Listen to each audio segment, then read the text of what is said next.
Hi, good afternoon. My name is Christopher Agnew. I'm the SVP of Investor Relations at Travel and Leisure Co., formerly Wyndham Destinations. I'm very pleased to be joined at the Share Conference today by Michael Brown, our President and CEO of Travel and Leisure Co. We will get into Q&A in a moment, but Michael, for those that are a little less familiar with Travel and Leisure Co., can you provide a brief overview of the company? First of all, good afternoon, everyone. Based here in Florida, and glad to be part of the conference today. As you just mentioned, Chris, our predecessor company was Wyndham Worldwide, and in June of 2018, we separated and became Wyndham Destinations. And for the last 3 years, we operated under Wyndham Destinations until January of 2021, where we acquired Travel and Leisure Co. and rebranded the entire company and launched several new businesses. To size our business, we're a $5 billion market cap with over $3 billion of revenues in 2021 and an adjusted EBITDA of $778 million last year.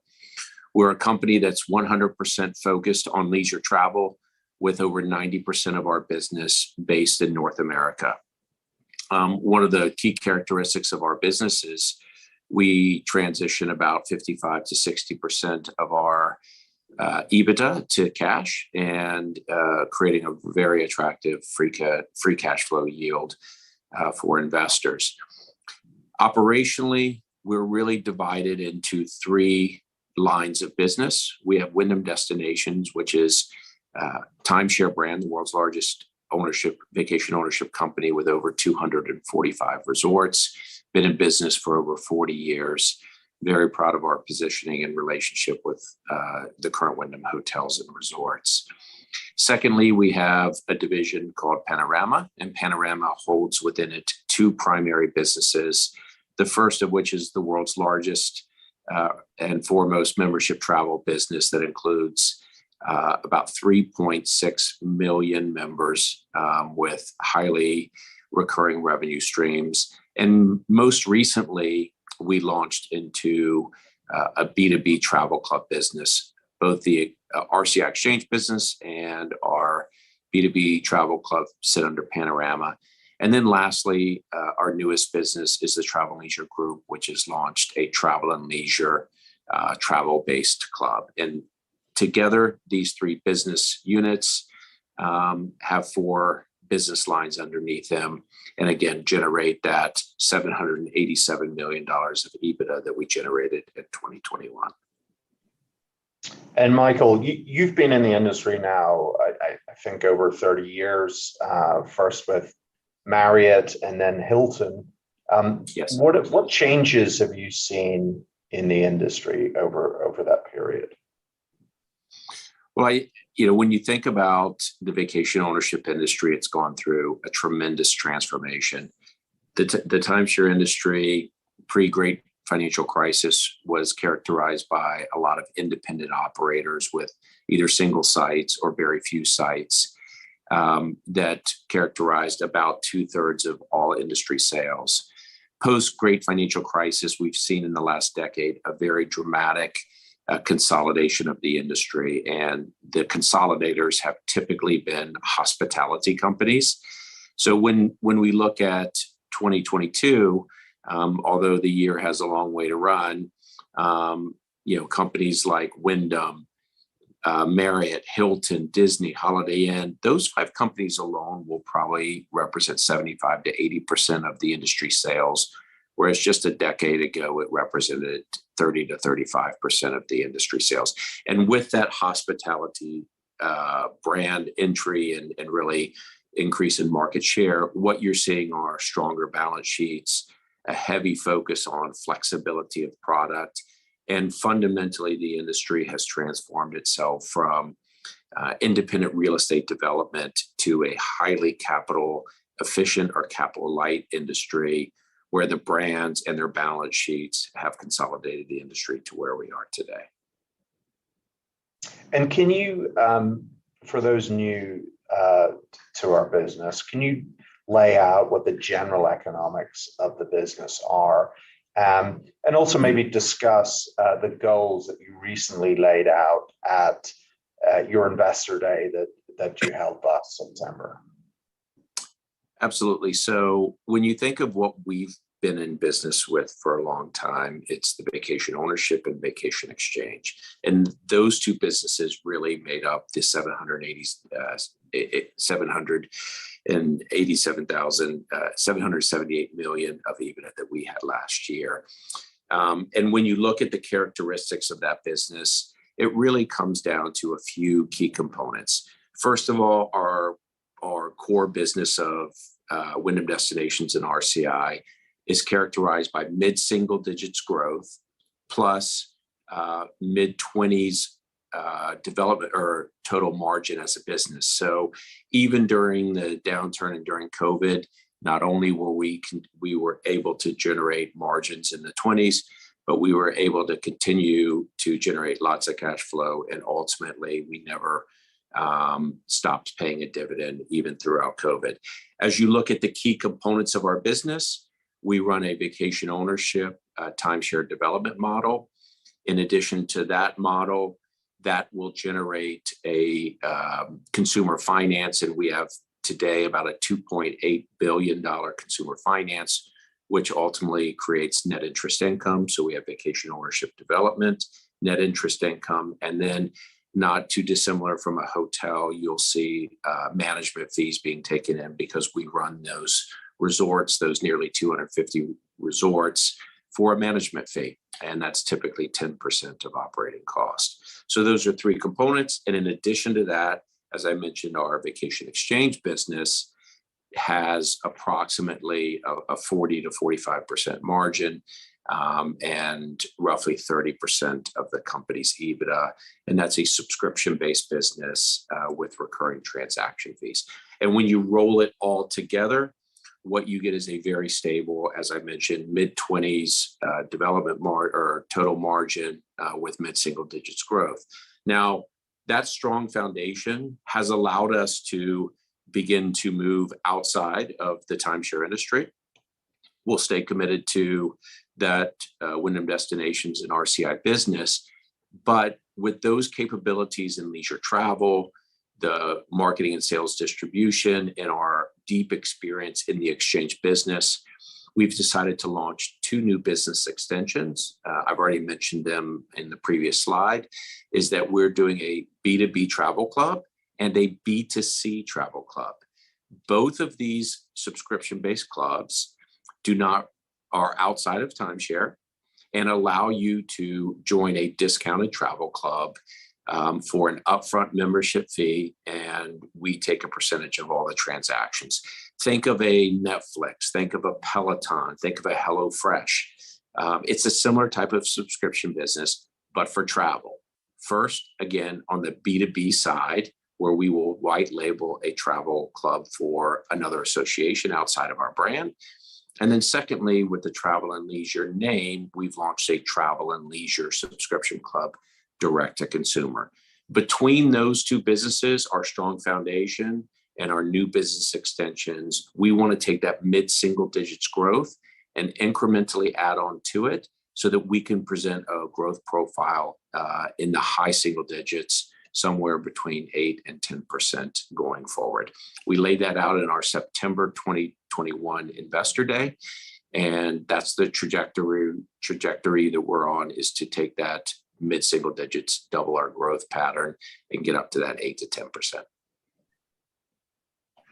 And in January of last year, you acquired the brand Travel and Leisure and then renamed the company. Can you talk a little bit about what the transaction was about and why you decided to rename the company?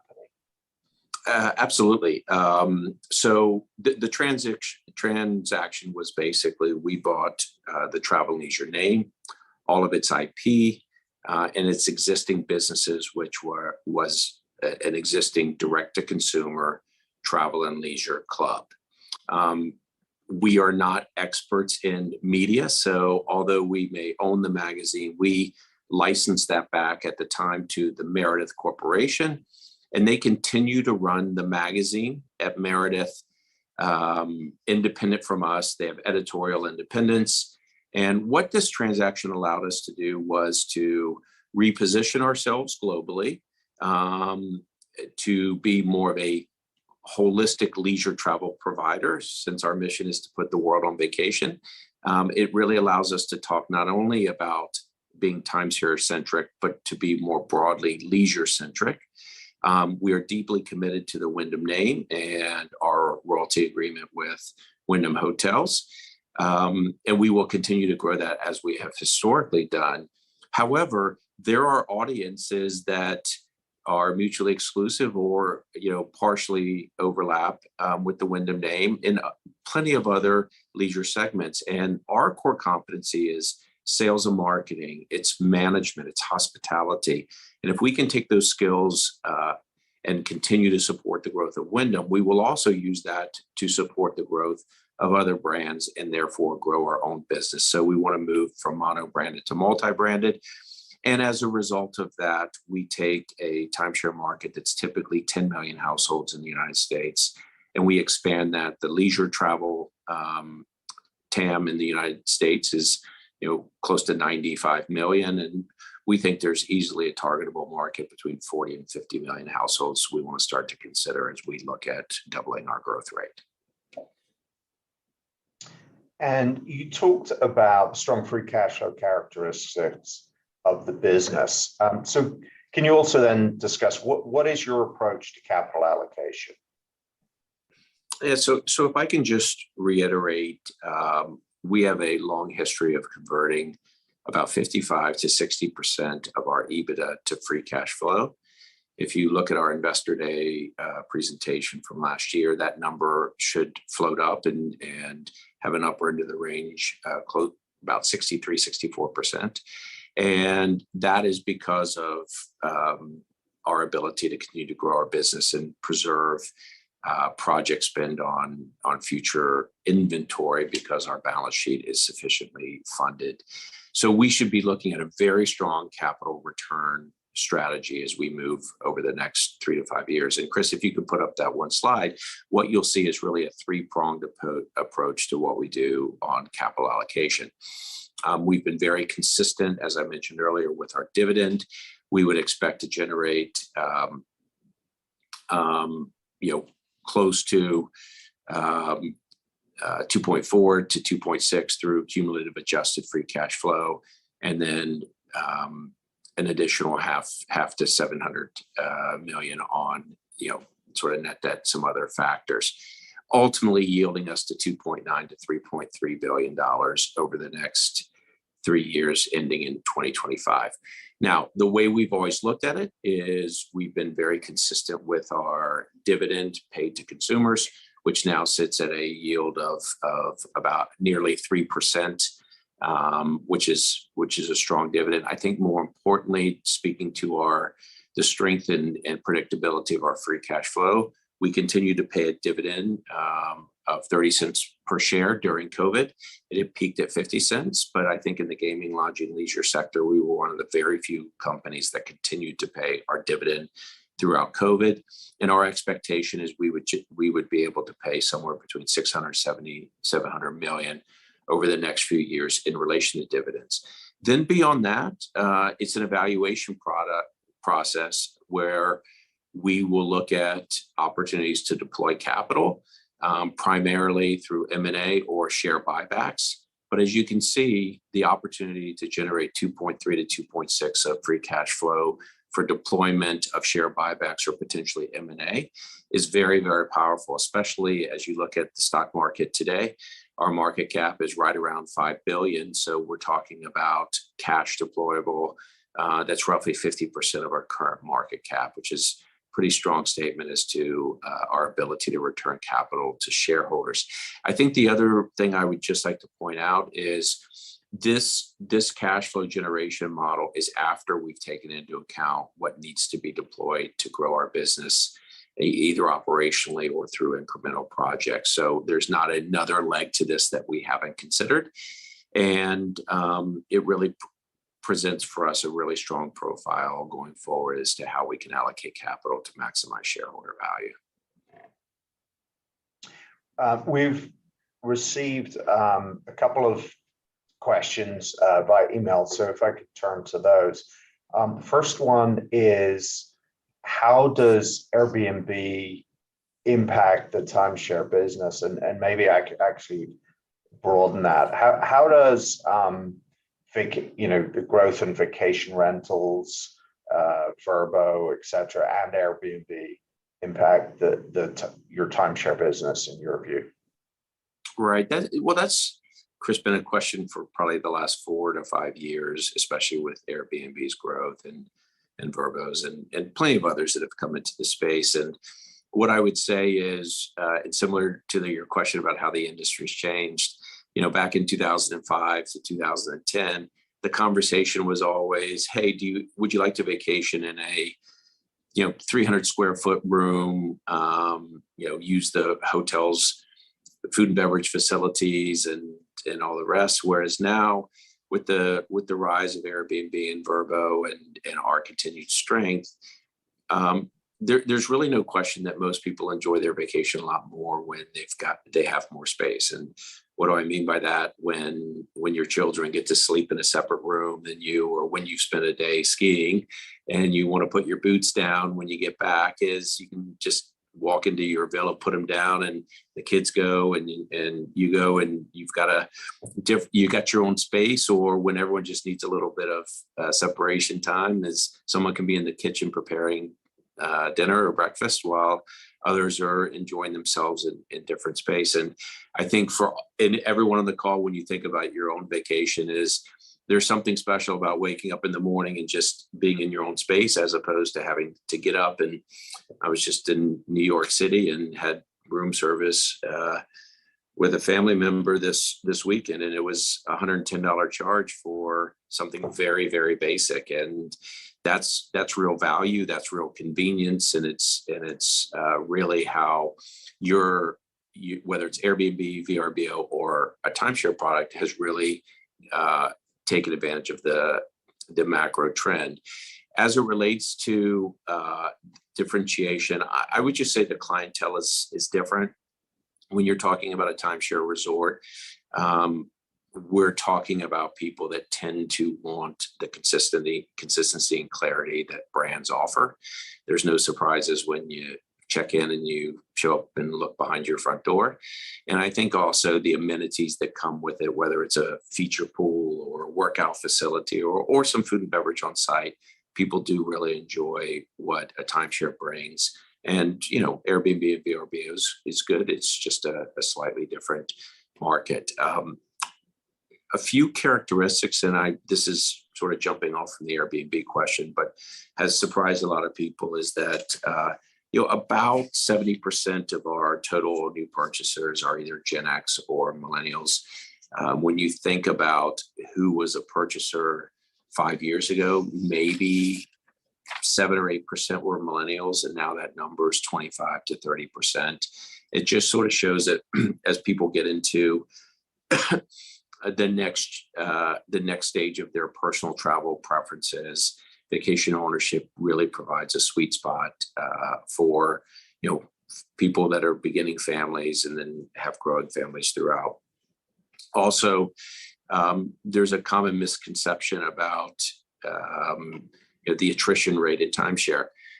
So of our 833,000 owners, 80% of them fully own their timeshare. And when they choose to go on vacation, all they're paying is their annual maintenance fee.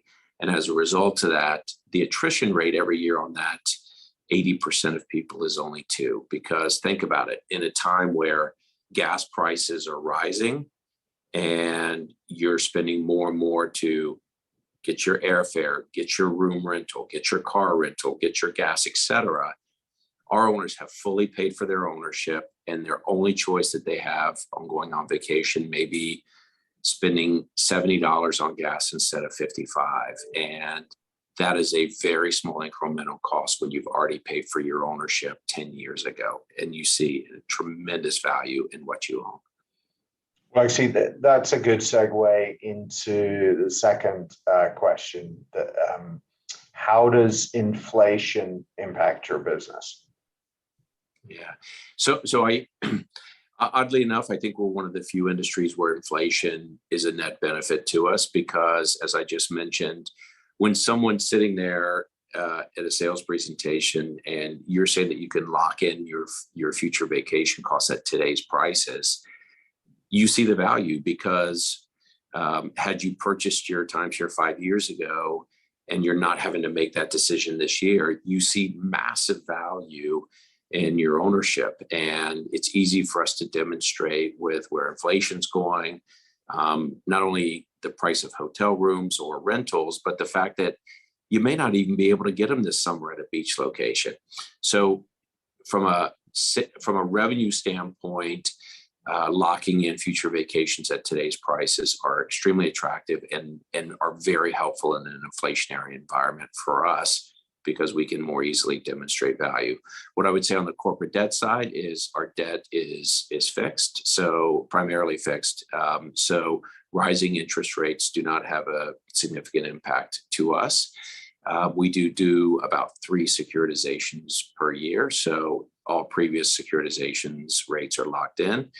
And although we may fluctuate from the low 2s or mid 2s up into the 3s, on a securitization of 300 million, 1 percentage point increase, you guys can do the math, and that impact happens during the life of the loan. So it really is a minimal impact to us, if not a net positive. So with your focus on leisure travel, can you talk about travel trends year to date, and what's your outlook for this summer? Absolutely. I would say ours is really clear and supported by the data we're seeing internally is that the Omicron variant definitely created a very short and not dramatic. The surge was short and dramatic, but the impact to our business was very minimal. And as fast as Omicron came upon us, it left as a business impact almost as quickly, if not more quickly. We've seen as we entered February and now March that booking trends are noticeably ahead of 2019.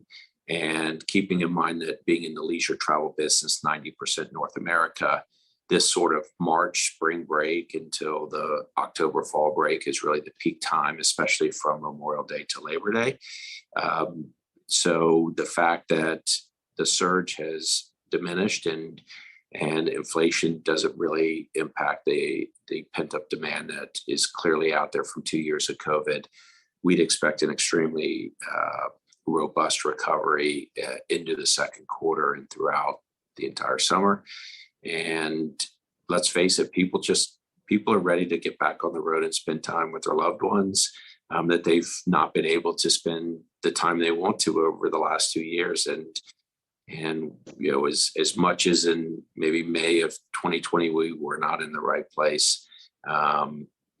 Being travel focused and being leisure travel focused really is a tailwind for what our business should be all about, and will make it a lot more straightforward to keep our free cash flow story solid and return to shareholders.